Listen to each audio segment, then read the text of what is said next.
Anthony Fauci, you know, from the pandemic, remember, says that courts should now defer to the CDC when making legal judgments. So does he now think that he's literally above the law?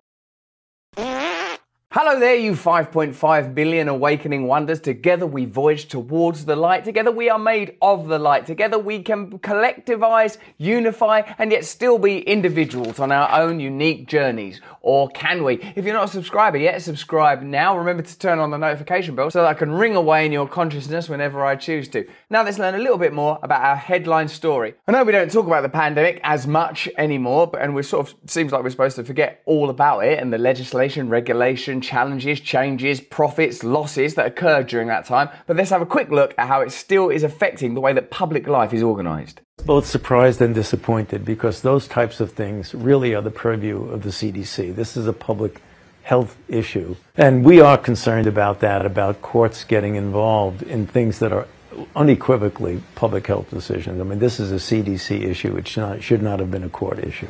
By claiming that the CDC should have superiority over the judiciary, an interesting take on aristocracy is established. The idea that elite experts can determine outcomes in areas that are beyond their traditional remit. I use the word aristocracy deliberately, the idea that a set of individuals within an institution can control public life broadly. Now, of course, you want experts to advise and counsel in the specific fields in which they are literally experts, but we know already, don't we, that discourse, conversation, debate is being closed down in those fields. We know that particular scientific opinions are being represented in political life and not others. Certain scientific opinions are being represented in media and not others. And now in the realm of the judiciary, we're seeing an attempt to usurp traditional, conventional process. This is from the Wall Street Journal. Public health officials have often wielded power during the pandemic as if the law and constitution don't matter, even if they haven't said so explicitly. Anthony Fauci is finally telling it in the raw. Now remember, at the beginning of the pandemic, there was the broad acceptance that we were in a unique emergency situation. And in an emergency situation, new legislation, new rules, and radical changes ought be undertaken. But as perspectives changed, once we started to understand the nature of the fatalities and the mortalities, although every death is of course tragic, the idea that extreme measures were an unquestionable necessity started to be challenged. And what that leaves us with, I believe, are questions about how power operates. Under what circumstances do you want to yield more control to the state or state-appointed officials? And at what point should ordinary democracy resume? Democrats are lambasting Judge Catherine Kimball Mizell's ruling this week, striking down the Centers for Disease Control and Prevention's mask mandate on public transportation. But few, if any, have argued, like Dr. Fauci, that federal courts shouldn't be allowed to review CDC diktats. Yeah, that seems like an argument for total control, doesn't it, is being presented. And also, I suppose we have to acknowledge that the issue of masks, along with many other pandemic-related issues, became somewhat symbolic rather than entirely pragmatic. The allegiance started to feel more like it was political and symbolic rather than practical. What interests me about this story, and obviously what's interesting broadly about this story, is the idea that Fauci, through the CDC, would seek to have power and authority in areas where that would have been unthinkable a while ago. The retention of that power starts to seem like it might be about the power itself rather than the benefits that can be afforded to people if power remains within that field. The mask mandate is a CDC issue. It should not have been a court issue, Dr. Fauci told CNN, adding that we are concerned about courts getting involved in things that are unequivocally public health decisions. But it's impossible to say that, isn't it? Because all things are intersectional. There is a component that is health. There is a component that is judicial. There's a component that's free speech. There's a component that's individual authority. And at a time where, let's face it, there's a breakdown in a lot of people's relationship with the state, a lot of people's relationships with big business and the media. There's not the kind of trust that I assume that people had in public institutions 50 years ago. This is a time of massive inquiry, of incredible doubt, of division and tribalism. You can't suggest that this would be a good time to afford yet more authority to the CDC in matters that you can clearly make a case for them being in the judiciary. It's a social issue.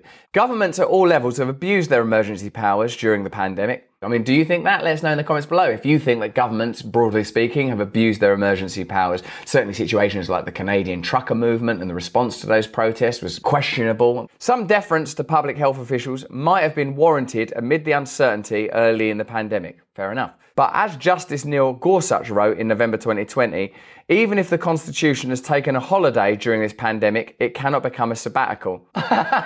Justice can have a little holiday and the Constitution can have a break, but it can't be a permanent thing where you don't know where they are, an exchange trip with some sort of dictatorship, not mentioning any specific ones. The emergency has now stretched more than 2 years. While the COVID virus is becoming endemic and vaccines and therapies have greatly reduced deaths, stop it. But now, this is why people say it's conspiracy. What's wrong with you? The administration continues to assert that government officials should have sweeping power to take emergency actions in the name of protecting people, even if there's little evidence that they actually do. The reason that at this point I always suggest Naomi Klein's book and Michael Winterbottom's documentary Shock Doctrine is because it comes from a traditional leftist perspective. We were told continually from the beginning of the pandemic that we were in a unique situation, and in so many ways it was a unique situation, but in terms of the way that power has responded to the situation, there is a literal precedent. If you look at Shock Doctrine, you will see that precedent. Emergency, response to the emergency, centralization of power, closing down of democracy, awarding unique authority to bodies and agencies that previously would never have sought it. I suppose when looking at the pandemic, if you ask yourself, are there any groups or institutions that explicitly and specifically benefit from this pandemic? If you can then demonstrate, well, yeah, these groups became more powerful, these groups became more wealthy, these groups were able to implement laws and measures that were beneficial. That's not to say, oh, the whole thing's a conspiracy, the whole thing's a sham. I'm not saying that. I don't have a crystal ball. I don't have the authority to say crazy stuff like that. But I'm saying in each of the instances where that power and profit was rewarded, we do have the right to inquire whether or not it's legitimate, whether or not it should be revoked, taxed, removed, reviewed. Those are all legitimate questions.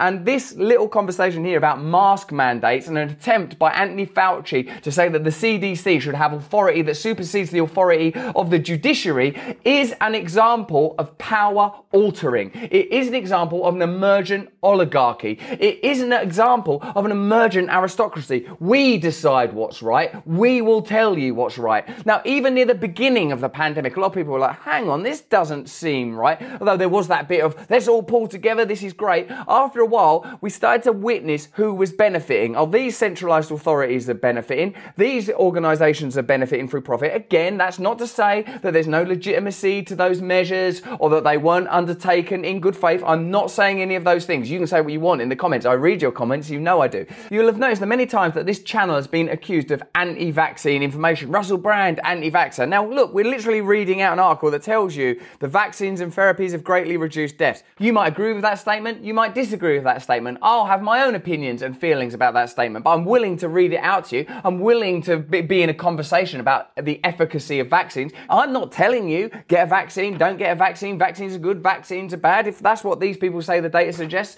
I would trust you to interpret that data for yourself, for your family, for your personal health situation. I literally don't care. I don't care what you do. I want you to be happy and healthy and free. What I'm interested in is using this situation to generate hubs of new power and new authority that may benefit particular institutions. You can look at the relationships Anthony Fauci has historically had. You can look at the relationships Anthony Fauci currently has. You can look at the areas of conversation that were closed down, the areas of conversation that were amplified, the things that were front page news when they were pre-published studies, the things that were shut down when they were pre-published studies. And you can start to formulate what the agenda might be. It's not a conspiracy theorist to observe and question patterns and not to blindly accept information when there's so much information that suggests that there is a kind of shift in power and an attempt to change the culture and society in ways that literally and observably